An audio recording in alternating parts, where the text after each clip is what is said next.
تو آج ہم تیمور رحمان کی کتاب the class structure of Pakistan پر بات کر رہے ہیں۔ یہ ایک ایسی کتاب ہے جو ہمارے معاشرے کے بارے میں کئی عام دھارناؤں کو چیلنج کرتی ہے۔ جی بالکل۔ یہ کتاب ایک خاص زاویے سے پاکستان کی کلاسز کو دیکھتی ہے جسے ہسٹوریکل مٹیریلزم کہتے ہیں، یعنی یہ کہ کسی بھی معاشرے کو سمجھنے کے لیے اس کی معیشت اور تاریخ کو سمجھنا ضروری ہے۔ اور مصنف کا کہنا ہے کہ پاکستان میں ہم اکثر اپنی تاریخ کو سمجھنے کے لیے غلط الفاظ، غلط نظریات استعمال کرتے ہیں۔ بالکل۔ کتاب کا مرکزی خیال ہی یہی ہے کہ ہم پاکستان کے سماجی ڈھانچے کو سمجھنے کے لیے جاگیرداری یا فیوڈلزم کا لفظ تو بہت استعمال کرتے ہیں، لیکن یہ دراصل ایک غلط لیبل ہے۔ اچھا۔ مصنف کا موقف ہے کہ پاکستان کا پری کولونیل معاشرہ یعنی انگریزوں سے پہلے کا ہندوستان یورپ کے قرون وسطیٰ کے جاگیردارانہ نظام جیسا بالکل نہیں تھا۔ یہ تو شروع میں ہی ایک بہت بڑا دعویٰ ہے، یعنی ہم سب جو اسکول سے لے کر ٹی وی ٹاک شوز تک جاگیردارانہ نظام سنتے آئے ہیں وہ ایک غلط تشریح ہے۔ جی، اگر وہ فیوڈلزم نہیں تھا تو پھر کیا تھا؟ مصنف کے مطابق جو نظام یہاں موجود تھا اسے سمجھنے کے لیے کارل مارکس کا ایشیاٹک موڈ آف پروڈکشن یا AMP کا نظریہ زیادہ بہتر فریم ورک ہے۔ AMP؟ جی، یورپی فیوڈلزم اور AMP میں زمین آسمان کا فرق تھا۔ مثال کے طور پر یورپ میں سرفڈم تھی، یعنی کسان زمین کے ساتھ منسلک تھا، وہ جاگیردار کی ملکیت سمجھا جاتا تھا۔ ایک منٹ، اسے تھوڑا واضح کریں، سرفڈم کا مطلب کیا ہے؟ کیا یہاں کے کسان آزاد تھے؟ مکمل طور پر آزاد بھی نہیں تھے۔ فرق یہ تھا کہ یورپی سرف زمین کے ساتھ بکتا تھا۔ اگر ایک جاگیردار اپنی زمین بیچتا تو اس پر کام کرنے والے کسان بھی ساتھ ہی نئے مالک کے غلام بن جاتے۔ ہندوستان میں کسان زمین سے اس طرح بندھا نہیں تھا۔ اچھا۔ وہ گاؤں کی کمیونٹی کا حصہ تھا اور ریاست کو محصول ادا کرتا تھا۔ دوسرا بڑا فرق زمین کی نجی ملکیت کا نہ ہونا تھا۔ صحیح۔ یورپ میں زمین لارڈز کی ذاتی ملکیت تھی، جبکہ یہاں نظریاتی طور پر تمام زمین بادشاہ یا ریاست کی ملکیت سمجھی جاتی تھی۔ ذاتی لگان یا رینٹ نہیں تھا؟ نہیں، کتاب کے مطابق وہ ریاست کی طرف سے مقرر کردہ ایک اہلکار تھا جو لینڈ ریونیو یعنی زمینی محصول اکٹھا کرتا تھا۔ یہ اس کی ذاتی آمدنی نہیں تھی، بلکہ ریاست کا ٹیکس تھا جس میں سے اسے اپنا حصہ ملتا تھا۔ یہ چھوٹے چھوٹے لیکن بہت اہم فرق ہیں۔ ٹھیک ہے، یہ تو ہوئی پری کولونیل دور کی بات۔ پھر جب انگریز آئے اور یہاں سرمایہ داری یعنی کیپٹلزم متعارف ہوئی تو کیا ہوا؟ کتاب کہتی ہے کہ یہ بھی یورپ کی طرح قدرتی طور پر نہیں آئی۔ درست، یورپ میں سرمایہ داری فیوڈلزم کے اندر سے ہی پیدا ہوئی، لیکن یہاں اسے نو آبادیات کے ذریعے اوپر سے مسلط کیا گیا۔ اسی وجہ سے یہاں ایک عجیب ہائبرڈ یا مخلوط نظام پیدا ہوا جسے مصنف ایشیاٹک کیپٹلزم کا نام دیتے ہیں۔ ایشیاٹک کیپٹلزم، اس کا کیا مطلب ہے؟ یہ آج ہمیں کیسے نظر آتا ہے؟ اس کا مطلب یہ ہے کہ یہاں سرمایہ دارانہ نظام تو ہے، یعنی منافع کمانے کا اصول، مارکیٹ اور اجرت پر کام یا ویج لیبر بھی موجود ہے۔ جی۔ لیکن یہ پورے معاشرے پر حاوی نہیں ہے۔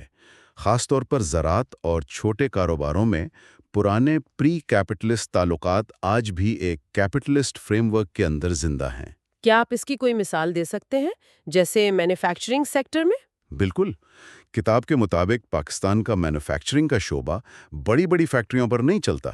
زیادہ تر کام پیٹی کموڈٹی پروڈکشن کے ذریعے ہوتا ہے۔ اچھا، پیٹی کموڈٹی پروڈکشن سے کیا مراد ہے؟ کیا یہ وہ چھوٹے ورک شاپ، درزی کی دکان یا وہ مکینک ہے جو خود ہی مالک ہے اور خود ہی کاریگر؟ بالکل وہی۔ یہ وہ لاکھوں چھوٹے یونٹس ہیں جہاں مالک خود بھی مزدوروں کے ساتھ کام کرتا ہے۔ یہ پیداوار سرمایہ داری کے مکمل نظام سے باہر کام کرتی ہے۔ صحیح۔ جہاں ایک طرف واضح طور پر فیکٹری مالک ہو اور دوسری طرف سینکڑوں تنخواہ دار مزدور۔ یہ ہائبرڈ نظام ہی ایشیاٹک کیپٹلزم کی پہچان ہے۔ یہ ایک بہت اہم پس منظر ہے۔ تو اس کا مطلب ہے کہ مصنف کی پوری دلیل اس ایک بنیادی نقطے پر کھڑی ہے کہ ہم اپنے ماضی کو غلط نام سے پکارتے رہے ہیں۔ جی، چلیں دیکھتے ہیں کہ وہ اس نقطے کو پہلے باب میں کیسے ثابت کرتے ہیں۔ جی، تو کتاب کا پہلا باب ہے چیپٹر 1 فیوڈلزم اور دی ایشیاٹک موڈ آف پروڈکشن۔ یہ باب اس پورے تصور کی تاریخ کا جائزہ لیتا ہے کہ آخر یہ فیوڈلزم کا لیبل یہاں لگا ہی کیوں اور AMP کا نظریہ کہاں سے آیا، اور اس کی کہانی کہاں سے شروع ہوتی ہے؟ اس کی جڑیں بہت پرانی ہیں۔ 17ویں صدی کے ان یورپین سیاحوں اور تاجروں کے سفرناموں میں جو مغل ہندوستان آئے۔ اچھا. ان میں سر تھامس رو اور خاص طور پر ایک فرانسیسی ڈاکٹر فرانسوا برنیئر بہت اہم ہے.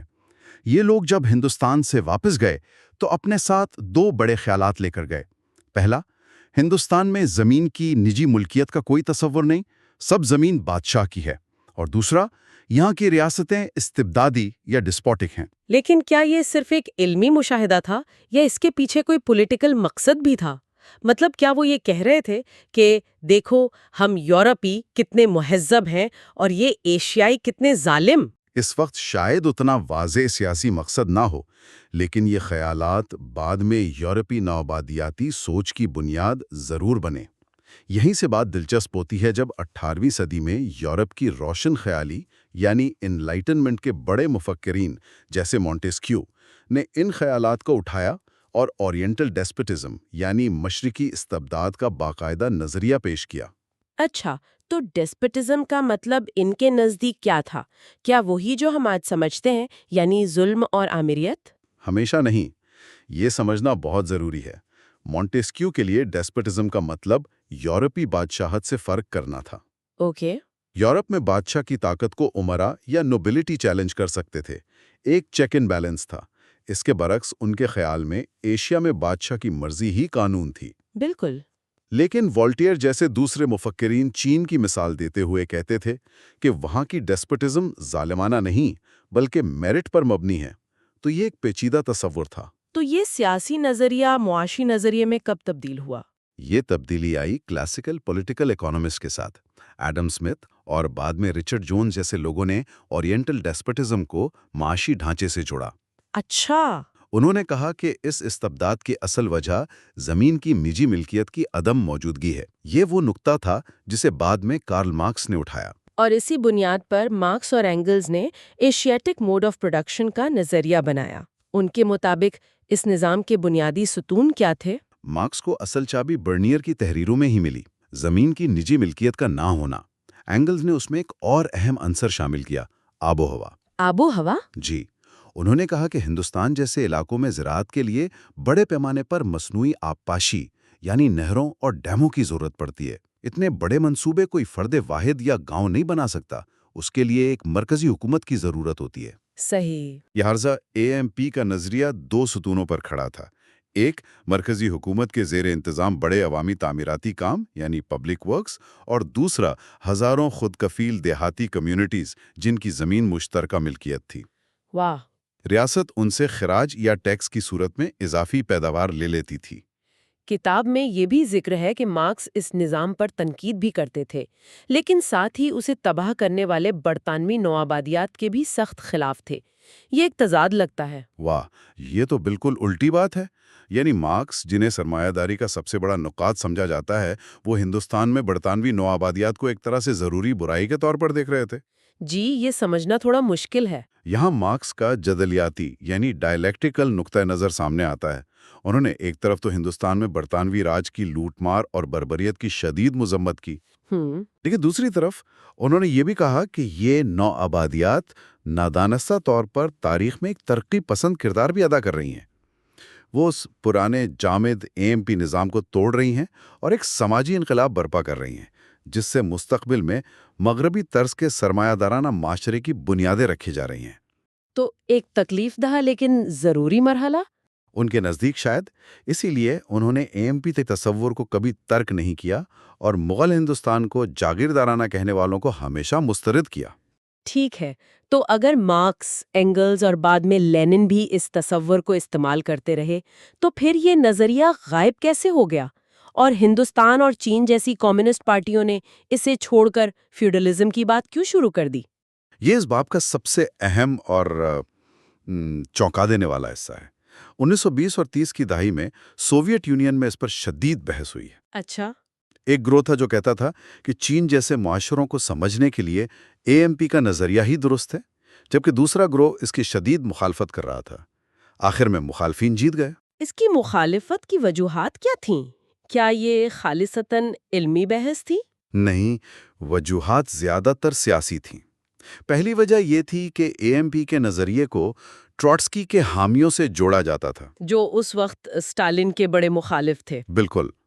دوسری وجہ نظریاتی تھی کہ کچھ لوگوں کے خیال میں AMP کا تصور طبقاتی جدوجہد اور تاریخی ترقی کی ٹھیک سے وضاحت نہیں کرتا، لیکن سب سے بڑی وجہ تاثر کی تھی۔ تاثر کی؟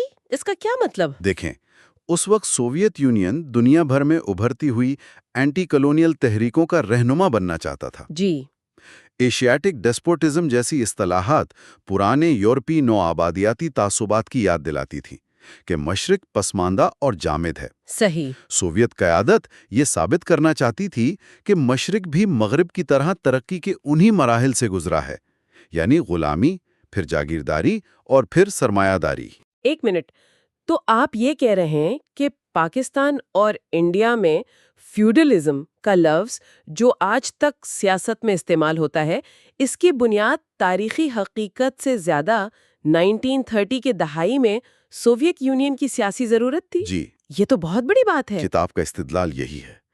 اس سیاسی فیصلے کے بعد پری کلونیل معاشروں کو سیمی فیوڈل کہا جانے لگا، اور یہی نظریہ پھر ہندوستان اور چین سمیت ایشیا کی تمام کمیونسٹ پارٹیوں نے اپنا لیا۔ اور وہاں سے یہ عام سیاسی گفتگو کا حصہ بن گیا۔ بالکل۔ تو یہ تصور AMP ایک طرح سے یورپ کے ذہن میں پیدا ہوا، پھر مارکس نے اسے ایک معاشی نظریے کا روپ دیا، لیکن پھر اس کے اپنے ہی پیروکاروں نے اسے سیاسی وجوہات کی بنا پہ دفن کر دیا۔ بالکل۔ اور ستم ظریفی دیکھیں کہ سرد جنگ کے دوران اسے دوبارہ منظر عام پر لایا گیا، لیکن اس بار کمیونزم پر حملہ کرنے کے لیے۔ اچھا۔ یہ کام کارل وٹفوگل نامی ایک جرمن امریکن اسکالر نے کیا جو خود ایک سابق کمیونسٹ تھا۔ اور اس نے اس تصور کو کیسے استعمال کیا؟ وٹفوگل نے اپنی مشہور کتاب اورینٹل ڈیسپوٹزم میں یہ دلیل دی کہ AMP کا اصل نچوڑ وہ بیوروکریٹک ریاست ہے جو آبپاشی کے نظام کو کنٹرول کرتی ہے، اور پھر اس نے کہا کہ سوویت یونین اور کمیونسٹ چین دراصل اسی اورینٹل ڈیسپوٹزم کی جدید شکلیں ہیں، مکمل طور پر آمریت پر مبنی معاشرے۔ واو! اس کی کتاب سرد جنگ میں کمیونزم کے خلاف ایک بہت بڑا نظریاتی ہتھیار بن گئی۔ تو جو نظریہ مارکس نے ایشیا کو سمجھنے کے لیے بنایا تھا، اسی کو ایک سابق مارکسسٹ نے کمیونسٹ ریاستوں پر حملہ کرنے کے لیے استعمال کیا۔ بلا شبہ۔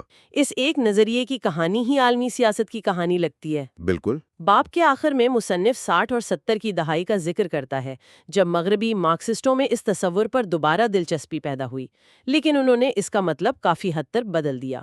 کیسے؟ انہوں نے AMP کو کسی مخصوص ایشیائی نظام کے بجائے طبقاتی معاشرے سے پہلے کا ایک آفاقی یعنی یونیورسل مرحلہ قرار دے دیا۔ تو اس ساری بحث کا خلاصہ کیا ہے؟ یہ باب ہمیں اس ایک تصور کی اتنی لمبی اور پیچیدہ تاریخ کیوں بتاتا ہے؟ یہ باب ہی کتاب کے لیے بنیاد فراہم کرتا ہے۔ یہ دکھاتا ہے کہ ایشیاٹک موڈ آف پروڈکشن کا تصور کیسے مختلف ادوار میں مختلف سیاسی مقاصد کے لیے استعمال ہوتا رہا۔ کبھی مشرق کو سمجھنے کے لیے، کبھی نو آبادیات کو جواز دینے کے لیے، کبھی کمیونسٹ سیاست کے لیے، اور کبھی اینٹی کمیونسٹ پروپیگنڈے کے لیے۔ صحیح۔ اس تاریخ کو سمجھنے کے بعد ہی مصنف یہ دلیل دے سکتا ہے کہ ہمیں پری کلونیل انڈیا کے لیے جاگیردارانہ کے لیبل کو مسترد کرنا چاہیے اور مارکس کے اصل AMP کے تصور کو بحال کرنا چاہیے، تاکہ ہم پاکستان کے موجودہ ایشیاٹک کیپٹلزم کو سمجھ سکیں۔ جی بالکل۔ اور اب جب یہ نظریاتی بنیاد قائم ہو گئی ہے تو ہندوستان کے حوالے سے AMP پر کیے جانے والے کچھ بنیادی اعتراضات کا جائزہ اگلے باب میں لیا گیا ہے۔ جب ہم پاکستان کے دیہی علاقوں کو دیکھتے ہیں تو اکثر یہ سوال ذہن میں آتا ہے کہ وہاں پرانے طاقت کے ڈھانچے، وہی جاگیردارانہ اور زمینداری نظام آج بھی اتنے مضبوط کیوں ہیں؟ لگتا ہے جیسے وقت وہاں ٹھہر سا گیا ہو۔ اس سوال کا جواب ہمیں تاریخ میں بہت پیچھے لے جاتا ہے، مغل دور اور پھر برطانوی راج میں۔ جی، اور اسی تاریخ کی گتھی کو سلجھانے کے لیے آج ہم بات کر رہے ہیں تیمور رحمان کی کتاب the class structure of Pakistan پر، خاص طور پر اس کے دوسرے باب پر۔ بالکل، جس کا عنوان ہے Asiatic capitalism and the colonial path of transition. یہ باب دو بہت بڑی اور روایتی سوچ کو چیلنج کرنے والی تجویز پیش کرتا ہے۔ پہلی تو یہ کہ نو آبادیاتی دور سے پہلے کا ہندوستان یعنی مغل ایمپائر ویسا جاگیردارانہ یا فیوڈل نہیں تھا جیسا ہم سمجھتے ہیں۔ جی، مصنف اسے ایک بالکل مختلف نظام قرار دیتے ہیں، ایشیاٹک موڈ آف پروڈکشن یا AMP۔ اور دوسری تجویز؟ دوسری یہ کہ جب یہاں کیپٹلزم آیا تو وہ یورپ والے راستے سے نہیں آیا، اس کا راستہ بالکل منفرد تھا۔ جسے مصنف نوآبادیاتی راستہ کہتے ہیں۔ ایک ایسا ہائیبرڈ نظام جس کے اثرات آج تک ہمارے معاشرے پر موجود ہیں۔ بالکل۔ تو آئیے اسی سے شروع کرتے ہیں۔ جب ہم مغل دور کے بارے میں سوچتے ہیں تو جاگیردار کا لفظ فوراً ذہن میں آتا ہے، جو ہمیں سیدھا یورپ کے فیوڈلزم کی طرف لے جاتا ہے۔ لیکن مصنف کا پوائنٹ یہ ہے کہ یہ موازنہ ہی بنیادی طور پر غلط ہے۔ جی، ان دونوں میں زمین آسمان کا فرق تھا۔ وہ کیا تھا؟ مصنف اس فرق کو سمجھانے کے لیے AMP کی 4 خصوصیات بتاتے ہیں۔ پہلی ہے نیچرل اکانومی، یعنی قدرتی معیشت۔ دوسری، زمین میں نجی ملکیت کا نہ ہونا۔ تیسری، ریاست کے زیر انتظام عوامی کام۔ اور چوتھی، سرپلس، یعنی اضافی پیداوار کو وصول کرنے کا طریقہ۔ بالکل۔ چلے نیچرل اکانومی سے شروع کرتے ہیں۔ اس پر ایک عام اعتراض یہ ہوتا ہے کہ کارل مارکس نے ہندوستان کو ایک ایسی معیشت کہا جہاں پیسوں کا لین دین نہیں تھا، جبکہ تاریخ ہمیں بتاتی ہے کہ مغل دور میں تو لاکھوں کروڑوں روپے گردش میں تھے۔ جی، اور یہ اعتراض ایک بہت بڑی غلط فہمی پر مبنی ہے۔ اچھا؟ دیکھیں، جب اس دور کے معاشی ماہرین نیچرل اکانومی کی اصطلاح استعمال کرتے تھے تو ان کا مطلب یہ ہرگز نہیں تھا کہ معیشت میں پیسہ یا کیش موجود نہیں ہے۔ ان کا مطلب تھا کہ معاشرے میں کام کی تقسیم یعنی ڈویژن آف لیبر مارکیٹ کی بنیاد پر نہیں ہوتی تھی۔ اچھا، تو مطلب یہ کہ گاؤں کی سطح پر جو چیزیں بنتی تھیں وہ بازار میں بیچنے کے لیے نہیں بلکہ گاؤں کی اپنی ضروریات پوری کرنے کے لیے ہوتی تھیں۔ بالکل یہی نکتہ ہے۔ اور کون کیا کام کرے گا یہ ذات پات کا نظام اور روایات طے کرتی تھیں، نہ کہ مارکیٹ میں کس چیز کی ڈیمانڈ ہے۔ جی، گاؤں ایک خود کفیل یونٹ کی طرح تھا۔ اگرچہ اکبر کے دور میں بھی اندازاً 250 ملین روپے گردش میں تھے، لیکن ایک عام کسان اپنے روزمرہ کے اوزار یا کپڑے مارکیٹ سے نہیں خریدتا تھا۔ وہ چیزیں گاؤں کے اندر ہی بنتی اور تقسیم ہو جاتی تھیں۔ بالکل۔ دستکاری یعنی ہینڈی کرافٹ کا کام زراعت کے ساتھ جڑا ایک ثانوی پیشہ تھا، جو تقریباً تمام پری کیپٹلسٹ معاشروں کی خصوصیت تھی۔ ٹھیک ہے، تو اگر معیشت بازار پر نہیں چل رہی تھی تو پھر سب سے قیمتی چیز یعنی زمین کا کیا معاملہ تھا؟ کیا اس کی بھی کوئی مارکیٹ تھی؟ یہی دوسرا اور سب سے اہم نکتہ ہے۔ زمین میں نجی ملکیت یعنی پرائیویٹ پراپرٹی کا کانسیپٹ موجود نہیں تھا۔ بالکل بھی نہیں۔ نہیں، زیادہ تر مورخین بشمول عرفان حبیب اس بات پر متفق ہیں کہ زمین بادشاہ کی ملکیت سمجھی جاتی تھی۔ مغل بادشاہ اپنے فوجی افسران یعنی جاگیرداروں کو زمین کے ٹکڑے دیتے تھے جنہیں جاگیر کہا جاتا تھا، لیکن یہ صرف ایک عارضی انتظام تھا۔ یعنی جاگیردار اس زمین سے ریونیو تو اکٹھا کر سکتا تھا لیکن وہ اس کا مالک نہیں تھا۔ جی بالکل، ریاست جب چاہے اس سے وہ جاگیر واپس لے کر کسی اور کو دے سکتی تھی۔ اور ایسا ہوتا بھی تھا۔ جی، ہر 3-4 سال بعد جاگیرداروں کا تبادلہ کر دیا جاتا تھا تاکہ وہ کسی ایک علاقے میں اپنی طاقت مضبوط نہ کر سکیں۔ تو یہاں قبضے یعنی پوزیشن اور ملکیت یعنی اونرشپ میں فرق سمجھنا بہت ضروری ہے۔ بالکل، لوگوں کے پاس زمین پر قبضہ تو تھا لیکن وہ اس کے مالک نہیں تھے۔ اور پرائیویٹ پراپرٹی کا باقاعدہ قانونی تصور تو انگریزوں نے متعارف کرایا۔ جی، 1793 کے پرماننٹ سیٹلمنٹ ایکٹ کے ذریعے۔ اس کی ایک اور دلیل سرپلس ایکسٹریکشن کا طریقہ بھی ہو سکتا ہے۔ اگر زمین نجی ملکیت ہوتی تو زمیندار کسان سے کرایہ یعنی رینٹ وصول کرتا۔ صحیح۔ لیکن مغل دور میں تو ریاست براہ راست گاؤں کی کمیونٹی سے پیداوار کا ایک حصہ بطور لینڈ ریونیو لیتی تھی۔ آپ نے بالکل درست پکڑا، یہ رینٹ نہیں تھا، یہ ٹیکس تھا جو ریاست وصول کرتی تھی۔ اور یہ ہمیں تیسرے نقطے کی طرف لاتا ہے، ریاست کا مرکزی کردار، خاص طور پہ پبلک ورکس کے حوالے سے۔ کتاب اس طاقتور ریاست کی بنیاد ایک بہت ہی بنیادی چیز سے جوڑتی ہے، پانی۔ جی، جنوبی ایشیا کی زراعت کا انحصار ہمیشہ سے مانسون پر رہا ہے، جو کبھی زیادہ ہوتا ہے اور کبھی کم۔ تو پانی کو کنٹرول کرنے کے لیے نہروں، ڈیموں اور آبپاشی کے بڑے نظاموں کی ضرورت تھی۔ بالکل، یہ کام کوئی اکیلا فرد یا گاؤں نہیں کر سکتا تھا۔ اس اجتماعی کام کو منظم کرنے والی اتھارٹی نے ہی آہستہ آہستہ ایک طاقتور ریاست کی شکل اختیار کر لی۔ اور پھر یہی ریاست ان گاؤں کی کمیونٹی سے ان کی کل پیداوار کا 40 سے 45% تک لینڈ ریونیو کی شکل میں وصول کرتی تھی۔ جی، تاکہ وہ نظام چلتا رہے۔ اب کچھ ناقدین یہ اعتراض کرتے ہیں کہ مغل ریاست اتنی بھی مرکزی یا سینٹرلائزڈ نہیں تھی، کہ زیادہ تر آبپاشی کے منصوبے تو مقامی سطح پر بنتے تھے۔ جی، لیکن AMP کے نظریے کا یہ مطلب نہیں کہ ریاست خود ہر نہر کھودتی تھی۔ اہم بات یہ ہے کہ اس اجتماعی کام کو منظم کرنے کی ضرورت نے ایک ایسے نظام کو جنم دیا جہاں سرپلس وصول کرنے کا حتمی اختیار ریاست کے پاس تھا، چاہے وہ یہ کام اپنے مرکزی اہلکاروں کے ذریعے کرے یا مقامی نمائندوں کے ذریعے۔ بالکل۔ تو ہمارے پاس ایک ایسی تصویر بن رہی ہے جہاں ایک طاقتور ریاست ہے جو زمین کی مالک ہے اور ریونیو اکٹھا کرتی ہے۔ یہ یورپی جاگیرداری سے تو بالکل مختلف ہے، بہت مختلف ہے۔ اس نے پھر معاشرے کی طبقاتی ساخت کو کیسے شکل دی؟ مطلب مغل دور کے کسان اور یورپی سرف میں کیا فرق تھا؟ یہ بہت ہی بنیادی فرق ہے۔ مغل ہندوستان میں حکمران طبقے میں جاگیردار اور منصبدار تھے، لیکن جیسا ہم نے بات کی وہ زمین کے مالک نہیں تھے، اور وہ زیادہ تر شہروں میں رہتے تھے۔ جی، ریاست کے ملازم کی حیثیت رکھتے تھے۔ ان کے پاس اپنے علاقوں میں عدالتی اختیارات بھی نہیں ہوتے تھے۔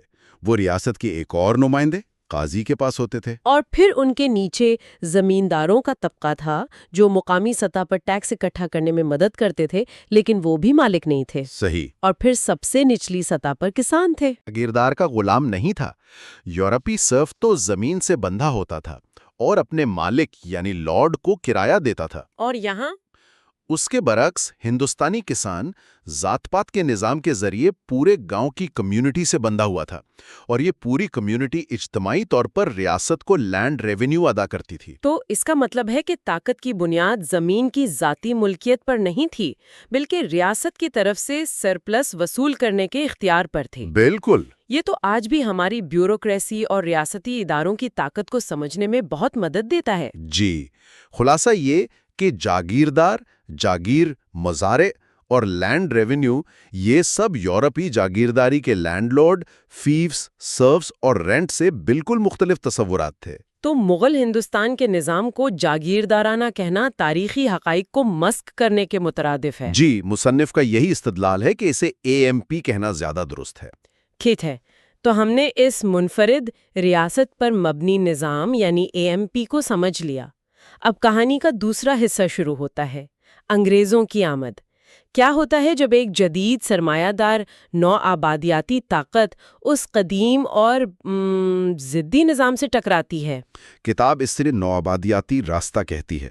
دیکھیں، لینن نے یورپ میں سرمایہ داری کے دو راستے بتائے تھے، ایک انقلابی راستہ جیسا کہ فرانس میں ہوا، جہاں کسانوں اور بورژوازی نے مل کر جاگیرداری کا خاتمہ کیا۔ جی، اور دوسرا جنکرز پاتھ جیسا کہ جرمنی میں ہوا، جہاں جاگیردار خود ہی آہستہ آہستہ سرمایہ دار بن گئے۔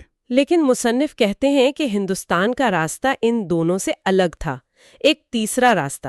بالکل، جس کی 3 اہم خصوصیات تھیں۔ غیر ملکی تسلط، دولت کا انخلا اور AMP کے ڈھانچے پر سرمایہ داری کا نفاذ۔ آئیے پہلے غیر ملکی تسلط یا فورن ڈومینیشن کو سمجھتے ہیں۔ اس کا عملی مطلب کیا تھا؟ فرق مقصد کا تھا۔ برطانوی نوآبادیاتی ریاست کا بنیادی اور واحد مقصد برطانوی برجوازی یعنی وہاں کے سرمایہ دار طبقے کے مفادات کا تحفظ کرنا تھا۔ اچھا۔ یہاں کی فوج، بیوروکریسی، قانون، سب کچھ اسی مقصد کے لیے بنایا گیا تھا۔ یہ اندرونی تبدیلی نہیں تھی، یہ ایک بیرونی طاقت کے مفادات کے تحت مسلط کی گئی تبدیلی تھی۔ اچھا، تو یہاں پر میکالے کا وہ مشہور قول فٹ ہوتا ہے جی، جس میں اس نے کہا تھا کہ ہمیں ایک ایسا مقامی طبقہ تیار کرنا ہے جو خون اور رنگ میں ہندوستانی ہو لیکن ذوق، رائے، اخلاق اور عقل میں انگریز ہو۔ بالکل، تاکہ وہ نوآبادیاتی حکمرانوں اور عوام کے درمیان ایک پل کا کردار ادا کر سکیں۔ اور تاریخ کی ستم ظریفی دیکھیں جسے مصنف ہسٹوریکل ریٹریبیوشن کہتے ہیں کہ یہی مغربی تعلیم یافتہ طبقہ بعد میں آزادی کی جدوجہد میں سب سے آگے تھا۔ جی، یعنی جس طبقے کو نظام کو سہارا دینے کے لیے بنایا گیا وہی اس کے خلاف کھڑا ہو گیا۔ تو انگریزوں نے ایک ایسی ریاست بنائی جو ان کے معاشی مفادات پورے کرے۔ اب آتے ہیں دوسرے نقطے پر، یعنی دولت کا انخلا۔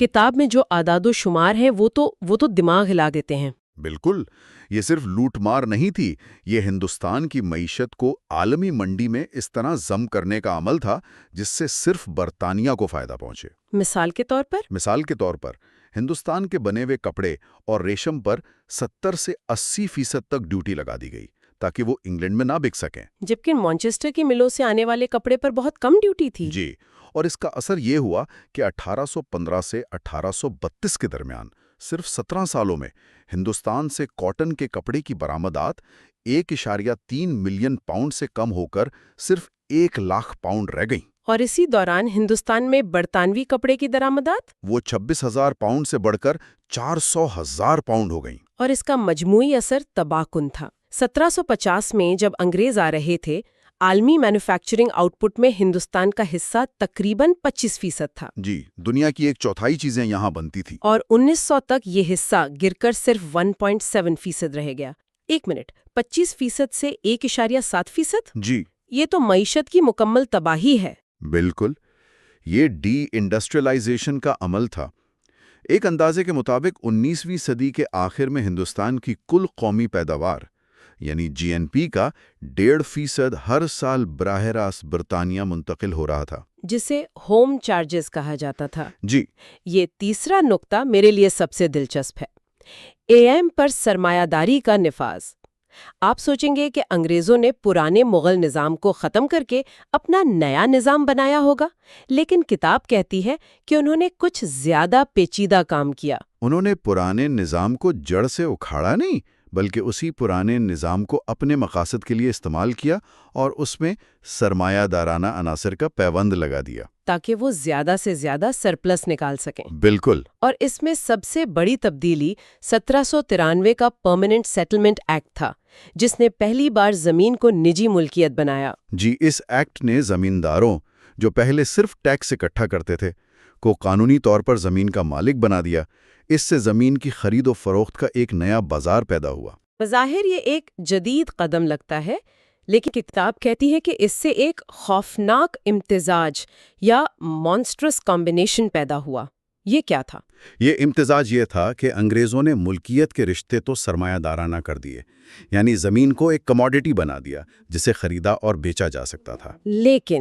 لیکن پیداواری رشتے یعنی زمیندار اور کسان کے تعلقات پرانے ہی رہنے دیے، بلکہ زمیندار کو کسان سے سرپلس وصول کرنے کے لیے پہلے سے بھی زیادہ جابرانہ اختیارات دے دیے۔ اچھا، تو ایک طرف جدید نجی ملکیت کا قانون تھا اور دوسری طرف کسان پر جبر کے پرانے پری کیپٹلسٹ طریقے تھے۔ جی، مارکس نے اسی کو یورپی آمریت کو ایشیائی آمریت پر مسلط کرنا کہا تھا۔ تو آپ کے پاس ایک ایسا نظام ہے جو نہ تو خالصتاً پرانا عام رہا اور نہ ہی پوری طرح جدید سرمایہ داری بنا۔ بالکل، اس میں دونوں کی خصوصیات تھیں۔ تو اس نئے ہائبرڈ نظام کو کیا نام دیا جائے؟ مصنف اسے ایک نیا موڈ آف پروڈکشن نہیں کہتے، بلکہ ایک عبوری شکل یعنی ٹرانزیٹری فارم کہتے ہیں، اور اسے ایشیاٹک کیپٹلزم کا نام دیتے ہیں۔ اچھا، یہ ایک ایسا نظام ہے جہاں نجی ملکیت اور مارکیٹ کے لیے پیداوار تو موجود ہے، لیکن اس کی بنیاد اے ایم پی کے پرانے سماجی رشتوں پر ہے۔ یعنی آزاد اجرتی مزدور یا فری ویج لیبر کا نظام مکمل طور پر موجود نہیں ہے۔ جی، اور مصنف کا یہ بھی کہنا ہے کہ اے ایم پی کے سماجی رشتے بہت ضدی یعنی سٹبن ہوتے ہیں، وہ آسانی سے ختم نہیں ہوتے۔ اسی لیے یہ عبوری دور یا ٹرانزیشن بہت طویل ہو سکتا ہے، شاید صدیوں پر محیط ہو۔ بالکل، اور اس نظریے کا سب سے بڑا فائدہ یہ ہے کہ یہ ہمیں جنوبی ایشیا کی زراعت کو سمجھنے میں مدد دیتا ہے کہ یہاں سرمایہ دارانہ اور قبل سرمایہ دارانہ شعبے الگ الگ نہیں ہے، بلکہ پورا معاشی نظام آہستہ آہستہ ایک شکل سے دوسری شکل میں تبدیل ہو رہا ہے۔ جی، تو اگر یہ نظریہ درست ہے تو ہمیں دیہی علاقوں میں کیا نظر آنا چاہیے؟ اس نظریے کے مطابق ہمیں دو چیزیں ایک ساتھ نظر آنی چاہیے۔ ایک طرف کسانوں کے درمیان بڑھتی ہوئی معاشی تفریق، روایتی کھیتی باڑی کا خاتمہ اور مارکیٹ کے لیے پیداوار میں اضافہ۔ یہ سب سرمایہ داری کی علامات ہیں۔ جی، اور دوسری طرف آزاد اجرتی مزدوری کی بہت سست رفتار ترقی۔ مطلب لوگ اب بھی پرانے قرض کے، جبری مشقت کے یا خاندانی اور ذات پات کے رشتوں میں بندھے ہوئے ہیں؟ بالکل، وہ مکمل طور پر آزاد مزدور نہیں بنے۔ ایشیاٹک کیپٹلزم کی یہی خصوصیت ہے کہ یہ دونوں عمل ایک ساتھ چلتے ہیں، اور یہی ہمارے دیہی علاقوں کے بہت سے تضادات کی وضاحت کرتا ہے۔ اور پاکستان کے جو زمینی حقائق ہیں وہ اس کی کتنی گواہی دیتے ہیں؟ بالکل، اور یہ گفتگو شروع کرنے سے پہلے یہ سمجھنا بہت ضروری ہے کہ اس موضوع پر دو بڑے آپ کہہ لیں کہ سکولز آف تھاٹ ہیں۔ اچھا، ایک طرف مارکسسٹ ہیں اور دوسری طرف پاپولسٹ۔ یہیں سے ساری کہانی شروع ہوتی ہے۔ اچھا، تو ان دونوں میں بنیادی فرق کیا ہے؟ مارکسسٹ کیا کہتے ہیں؟ دیکھیں، مارکسسٹ نظریہ اور خاص طور پر جسے لینن نے آگے بڑھایا، وہ یہ کہتا ہے کہ جب کیپٹلزم زراعت میں داخل ہوتا ہے تو وہ کسانوں کے طبقے کو توڑ دیتا ہے۔ توڑ دیتا ہے؟ جی، اسے وہ ڈفرینسیشن کہتے ہیں، یعنی کسانوں کا ایک متحد طبقہ نہیں رہتا۔ مطلب کچھ امیر ہو جاتے ہیں اور کچھ غریب؟ بالکل، کچھ کسان جن کے پاس وسائل ہوتے ہیں وہ امیر ہو جاتے ہیں، بزنس مین فارمر بن جاتے ہیں، جبکہ کسانوں کی جو بڑی اکثریت ہے وہ غریب سے غریب تر ہوتی جاتی ہے۔ اور آخرکار اپنی زمینیں بیچ کر مزدور بننے پر مجبور ہو جاتی ہے۔ جی بالکل، ایک طرح سے امیر امیر تر، غریب غریب تر والا فارمولا کسانوں پر لاگو ہوتا ہے۔ تو پھر پاپولسٹ اس سے اختلاف کیوں کرتے ہیں؟ ان کا کیا نظریہ ہے؟ پاپولسٹ جیسے ایک روسی ماہر معاشیات تھے چایانوو، وہ کہتے ہیں کہ نہیں، کسانوں کی معیشت کی اپنی ایک الگ منطق ہے۔ الگ منطق؟ ہاں، وہ منافع کمانے کے لیے کام نہیں کرتے بلکہ اپنے خاندان کی ضرورتیں پوری کرنے کے لیے کام کرتے ہیں۔ وہ اسے فیملی اکانومی کہتے ہیں۔ اچھا۔ ان کا ماننا ہے کہ کسانوں کا یہ جو خاندانی نظام ہے یہ بہت لچکدار ہوتا ہے اور یہ سرمایہ دارانہ نظام کے دباؤ کے سامنے ڈٹ سکتا ہے، یہ آسانی سے ٹوٹتا نہیں ہے۔ ایک منٹ، یہ بات کچھ ہضم نہیں ہوئی۔ آج کے دور میں ایک چھوٹا کسان کیسے مقابلہ کر سکتا ہے؟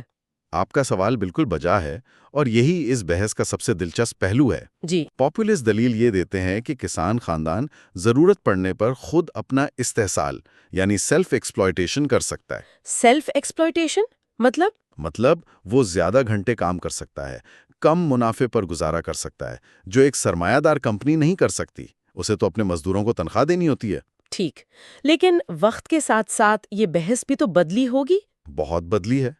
اب صرف معیشت کی بات نہیں ہوتی، اب اس میں کلچر، شناخت، مزاحمت، یہ سب موضوعات بھی آ گئے ہیں۔ اچھا، جیسے جیمز سی اسکاٹ کا کام؟ بالکل، جیمز سی اسکاٹ کا کام یہی دکھاتا ہے کہ کسان بڑی بغاوتیں نہ بھی کریں تب بھی وہ روزمرہ کی زندگی میں چھوٹے چھوٹے طریقوں سے مزاحمت کرتے ہیں۔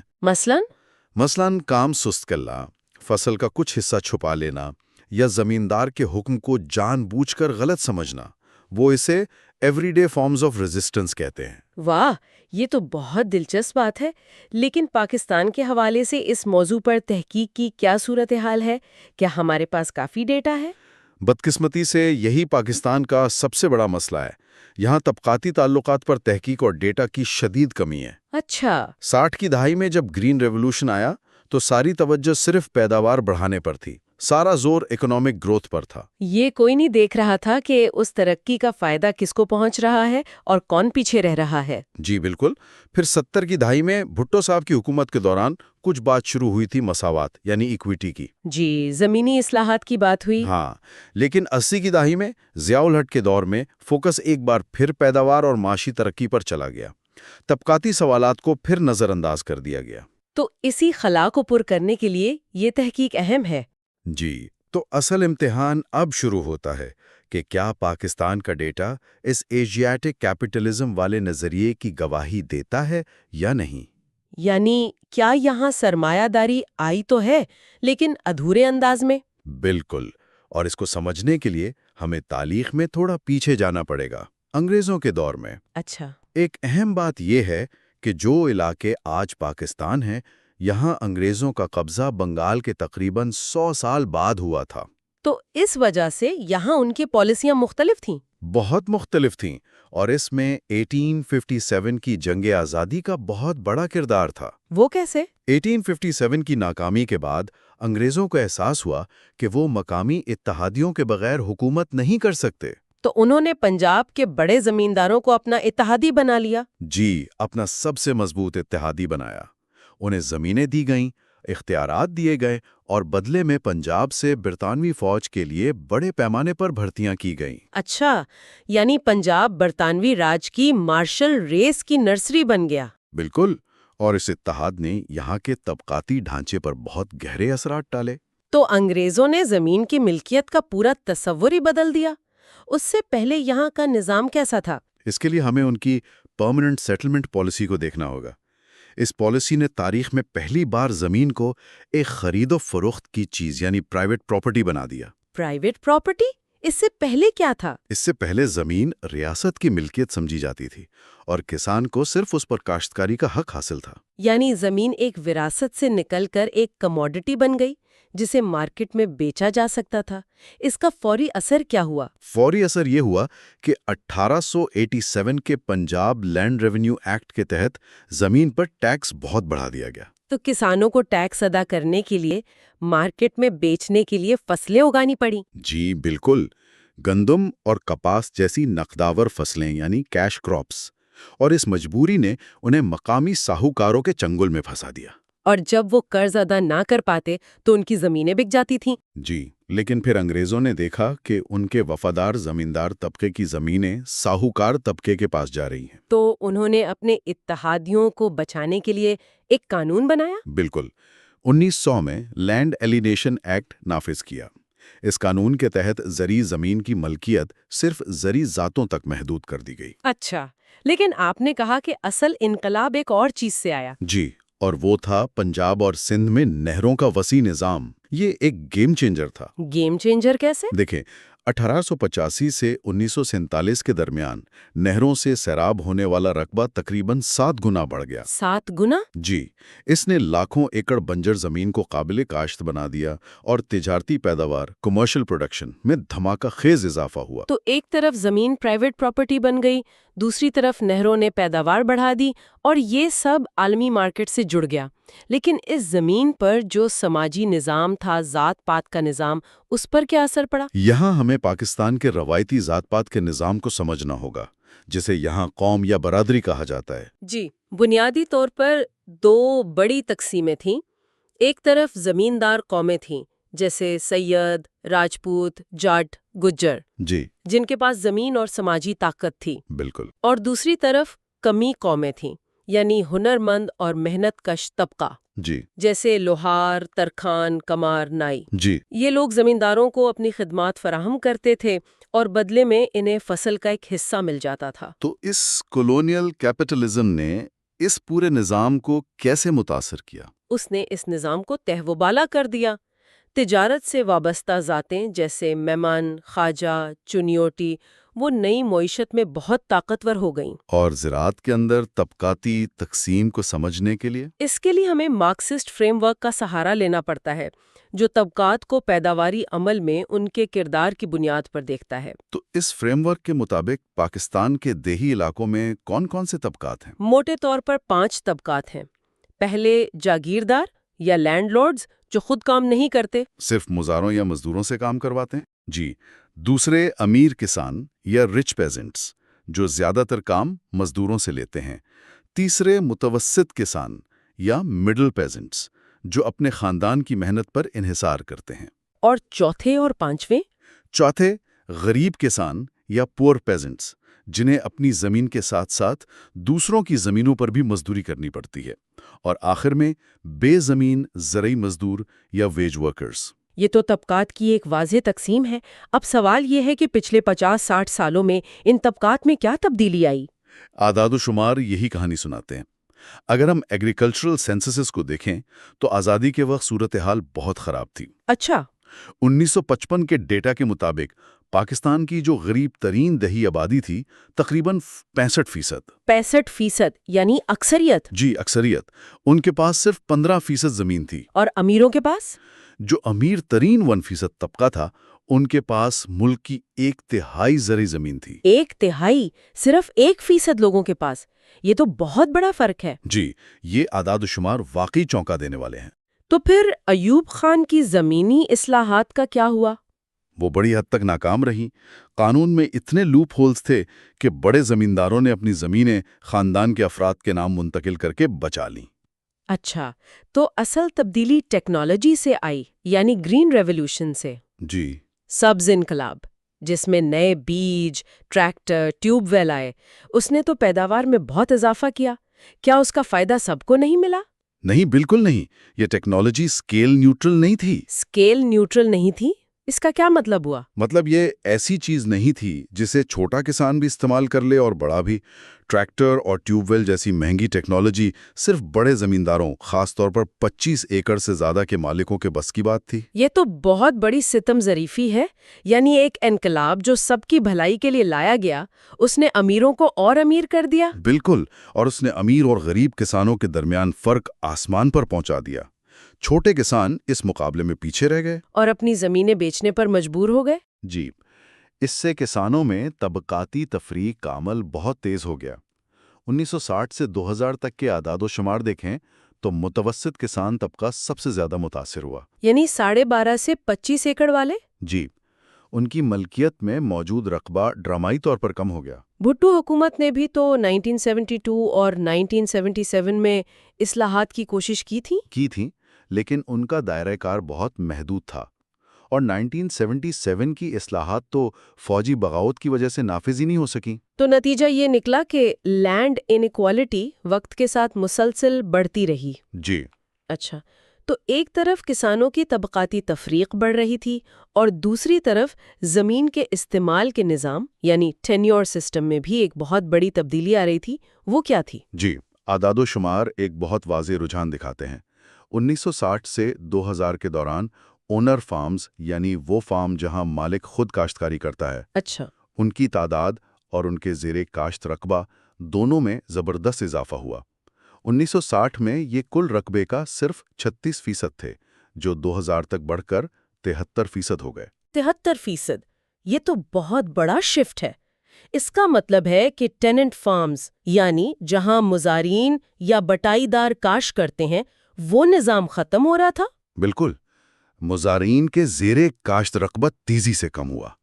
پہلی نظر میں اس سے یہ تاثر ملتا ہے کہ شاید روایتی بٹائی داری کا نظام ختم ہو رہا ہے، اور اس کی جگہ جدید سرمایہ دارانہ فارمنگ لے رہی ہے، جہاں مالک خود بزنس مین کی طرح فارم چلاتا ہے اور اجرت پر مزدور رکھتا ہے۔ ہاں، یہ ایک لاجیکل نتیجہ لگتا ہے، لیکن حقیقت اتنی سیدھی نہیں ہے۔ اچھا؟ نہیں، یہیں سے کہانی میں اصل موڑ آتا ہے۔ اگر بٹائی داری کم ہو رہی ہے تو کیا مالک سارا کام خود کرتے ہیں؟ نہیں، وہ ویج لیبر استعمال کرتے ہیں۔ لیکن یہاں ہمیں سب سے حیران کن بات پتہ چلتی ہے۔ اور وہ کیا ہے؟ وہ یہ کہ پاکستان میں آج بھی جبری مشقت یا بانڈڈ لیبر بہت عام ہے۔ یعنی آزاد اجرتی مزدوری نہیں ہے؟ بالکل نہیں۔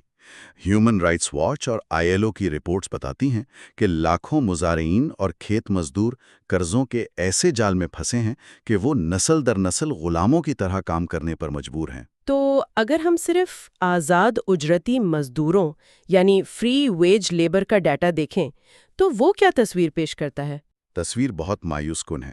زرعی سینسس کے مطابق مستقل اجرتی مزدور یعنی پرماننٹ ہائرڈ لیبر رکھنے والے فارمز کی تعداد نہ ہونے کے برابر ہے۔ کتنی ہے؟ 2000 میں یہ صرف 3.8% تھی، اور وقت کے ساتھ اس میں مزید کمی آئی ہے، شاید مشینری کی وجہ سے۔ لیکن فصل کی کٹائی اور بوائی کے وقت تو مزدوروں کی ضرورت پڑتی ہوگی۔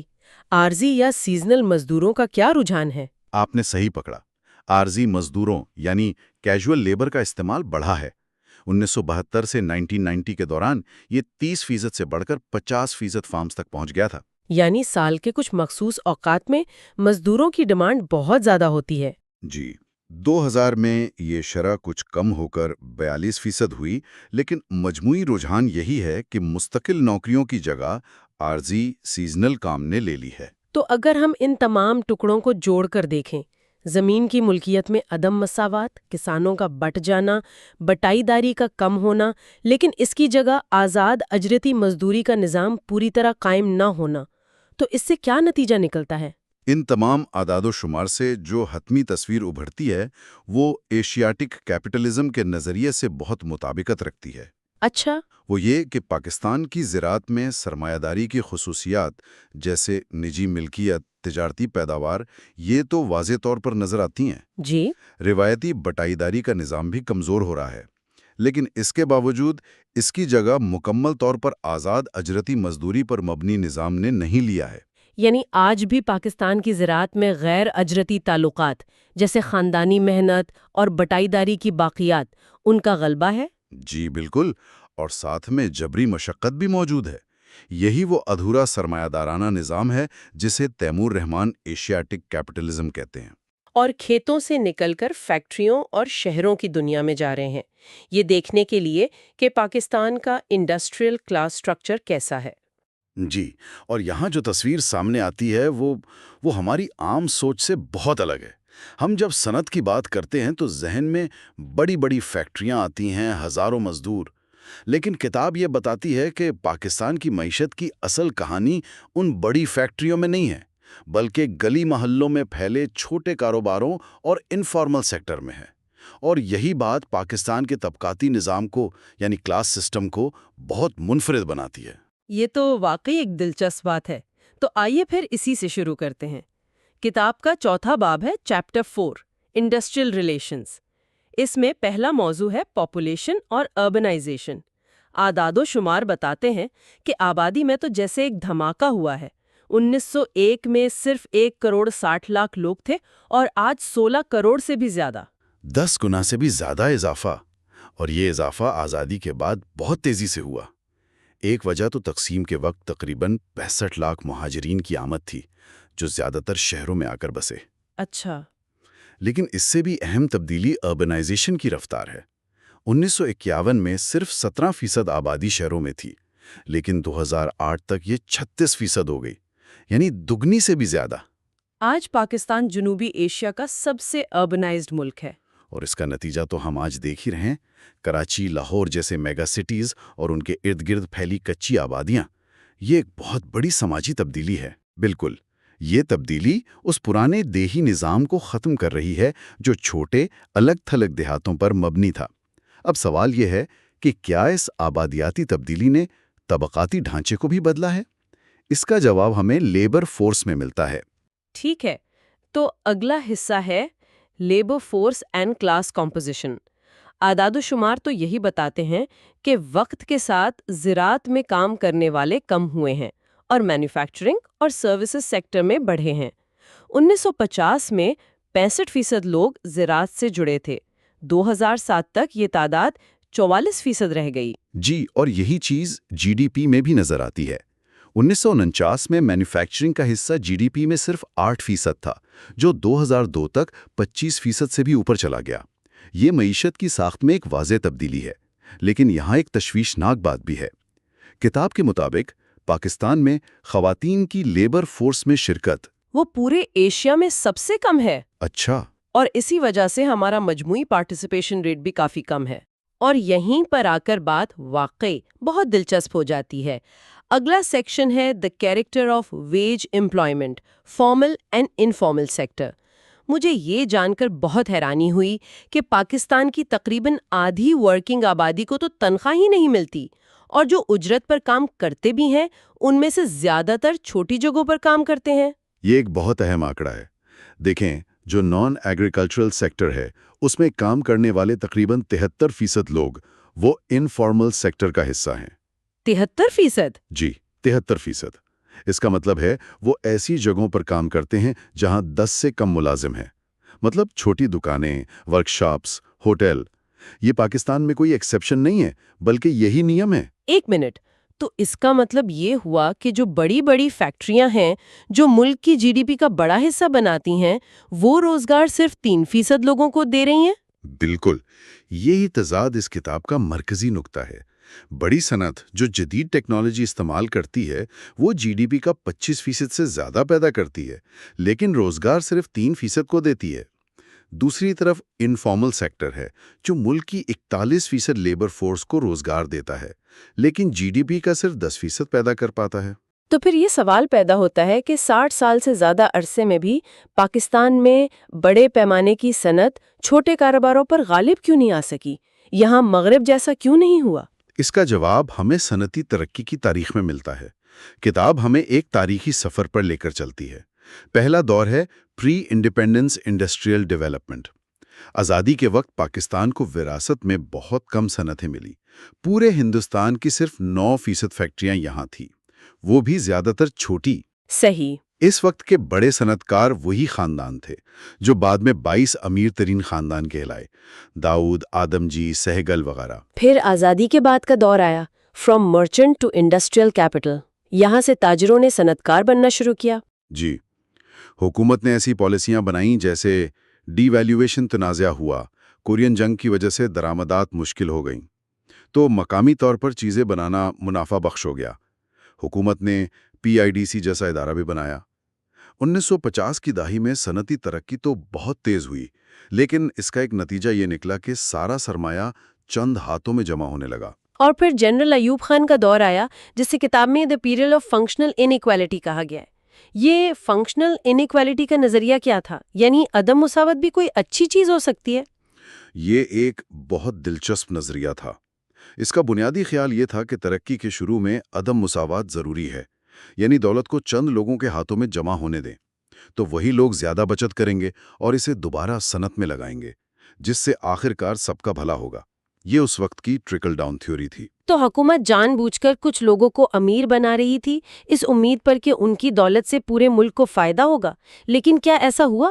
کتاب کے مطابق اس کا نقصان یہ ہوا کہ وہ ٹرکل ڈاؤن والا حصہ کبھی حقیقت نہیں بن سکا۔ دولت چند ہاتھوں میں مرکوز ہوتی چلی گئی۔ 1970 تک 44 اجارہ دار گھرانے یعنی مونوپلی ہاؤسز پاکستان کے تقریباً تمام صنعتی اور مالیاتی اثاثوں کے مالک بن چکے تھے۔ لیکن اس وقت ایک دلیل تو یہ بھی دی جاتی تھی کہ دیکھیں GDP گروتھ کتنی شاندار ہے۔ جی، اور کتاب اسی نقطے پر بات کرتی ہے۔ یہ ترقی پائیدار نہیں تھی، اس کا زیادہ تر انحصار غیر ملکی امداد پر تھا، اور اس نے دو بہت بڑے مسائل پیدا کیے۔ ایک مزدور طبقے کا شدید استحصال، اور دوسرا مشرقی اور مغربی پاکستان کے درمیان معاشی تفاوت، جو آگے چل کر ملک ٹوٹنے کی ایک بہت بڑی وجہ بنا۔ اور اسی صنعتی ترقی کے ساتھ ایک نیا طبقہ بھی ابھرا، the development of the industrial proletariat, یعنی فیکٹریوں میں کام کرنے والے مزدور۔ بالکل، اور 1960 کی دہائی کے آخر تک اس طبقے میں ایک سیاسی بیداری آ چکی تھی۔ ایوب آمریت کے خلاف جو تحریک چلی، اس میں طلباء کے ساتھ ساتھ مزدور بھی پیش تھے۔ یہ پاکستان میں مزدور تحریک کے عروج کا دور تھا۔ ہر طرف ہڑتالیں، فیکٹریوں پر قبضے اور ٹریڈ یونینز کی تعداد میں ڈرامائی اضافہ ہوا۔ پھر بھٹو کا دور آیا اور نیشنلائزیشن۔ یہ تو ایوب کی پالیسیوں سے بالکل الٹ تھا۔ جی، 180 ڈگری کا ٹرن تھا۔ 1971 میں مشرقی پاکستان کی علیحدگی کے بعد بھٹو حکومت نے بڑی صنعتوں، بینکوں اور انشورنس کمپنیوں کو قومی تحویل میں لے لیا۔ اس ایک قدم نے 22 خاندانوں کی اجارہ داری کو توڑ دیا۔ اب معیشت کا انجن سرکاری سرمایہ کاری بن گئی۔ اور پھر جنرل ضیاء الحق کا دور آیا، ایک اور یو ٹرن۔ ضیاء دور ایک طرح سے بھٹو دور کا الٹ تھا۔ انہوں نے ایوب خان کی فری مارکیٹ پالیسیوں کو دوبارہ نافذ کیا، نجکاری شروع کی اور مزدور یونینز پر شدید کریک ڈاؤن کیا۔ لیکن کتاب یہاں دو بیرونی عوامل کی نشاندہی کرتی ہے جنہوں نے اس دور کی معیشت کو سہارا دیا۔ وہ کون سے تھے؟ پہلا سہارا تھا افغان جہاد کی وجہ سے ملنے والی بھاری امریکی امداد، اور دوسرا جو شاید اس سے بھی اہم تھا، وہ مشرق وسطیٰ سے آنے والی ریمیٹنسز تھی۔ یہ جو باہر سے آنے والا پیسہ تھا، اس نے پوری معیشت کو کھڑا رکھا اور ایک خوشحالی کا جھوٹا تاثر پیدا کیا۔ ضیاء دور میں ایک اور اہم تبدیلی کا ذکر ہے کتاب میں، وہ ہے سرمایہ دار طبقے کی اپنی ساخت میں تبدیلی۔ یہ ایک بہت دلچسپ نقطہ ہے۔ بھٹو کی نیشنلائزیشن اور ضیاء کی پالیسیوں کے نتیجے میں صنعتی طاقت کا مرکز کراچی میں مقیم میمن صنعت کاروں سے ہٹ کر پنجاب کے چنیوٹی صنعت کاروں کے پاس چلا گیا۔ یہ صرف ایک معاشی نہیں بلکہ ایک سیاسی تبدیلی بھی تھی۔ اور ضیاء کے بعد سے آج تک کتاب کہتی ہے کہ نیو لبرلزم کا دور جاری ہے۔ جی، 1988 میں جمہوریت کی بحالی کے بعد سے چاہے پیپلز پارٹی کی حکومت ہو یا مسلم لیگ کی، سب نے کم و بیش ایک جیسی معاشی پالیسیاں اپنائی ہیں، یعنی IMF اور ورلڈ بینک کی ہدایات پر مبنی نجی کرن، ٹیرف میں کمی اور معاشی لبرلائزیشن۔ اور کتاب کے مطابق ان پالیسیوں کے نتیجے میں منظم مزدور یونینز تقریباً ختم ہو کر رہ گئی ہیں۔ تو اگر میں ساری تاریخی بحث کو سمجھنے کی کوشش کروں تو اس کتاب کا مرکزی نقطہ کیا ہے؟ کیا یہ کہنا ٹھیک ہوگا کہ ہمارے ذہن میں جو سرمایہ داری کی تصویر ہے، وہ بڑی بڑی فیکٹریوں والی، وہ پاکستان میں ایک طرح سے ایک افسانہ ہے؟ بالکل، یہی اس کتاب کا سب سے بڑا اور انقلابی خیال ہے۔ پاکستان میں ایک بہت بڑی سماجی اور معاشی تبدیلی تو آئی ہے، پرانے دیہی نظام کو کمزور بھی کیا ہے، لیکن اس کی جگہ جو نیا سرمایہ دارانہ نظام آیا ہے وہ مغرب جیسا نہیں ہے۔ یہاں چھوٹے کاروبار اور غیر رسمی معیشت کا غلبہ ہے۔ اور اس کی وجہ ریاست کی وہ پالیسیاں ہیں جنہوں نے ہمیشہ چند بڑے صنعتی گروپوں کو نوازا، جس سے ایک غیر متوازن معاشی ڈھانچہ پیدا ہوا۔ آپ نے بالکل صحیح نتیجہ اخذ کیا، اور اسی غیر متوازن ڈھانچے کا نتیجہ ہے کہ پاکستان میں منظم مزدور تحریک ہمیشہ کمزور رہی ہے، کیونکہ زیادہ تر مزدور بکھرے ہوئے ہیں، چھوٹی جگہوں پر کام کرتے ہیں جہاں یونین بنانا تقریباً ناممکن ہے۔ کتاب اسے ایشیاٹک کیپٹلزم کی ایک شکل کہتی ہے، جہاں جدید سرمایہ داری پرانے سماجی ڈھانچے کے ساتھ مل کر ایک بہت ہی منفرد نظام بناتی ہے۔ تو آخر میں یہ کتاب ایک بہت ہی اہم سوال چھوڑ جاتی ہے۔ اگر پاکستان کا طبقاتی ڈھانچہ اتنا منفرد ہے تو کیا اس کے مسائل کا حل مغرب کے ترقیاتی ماڈلز میں تلاش کیا جا سکتا ہے؟ یا پھر ایک منفرد مسئلے کے لیے ایک منفرد حل کی ضرورت ہے جو اسی سماج کی اپنی جدوجہد سے پیدا ہو؟ یہ ایک ایسا سوال ہے جس پر مزید غور و فکر کی ضرورت ہے۔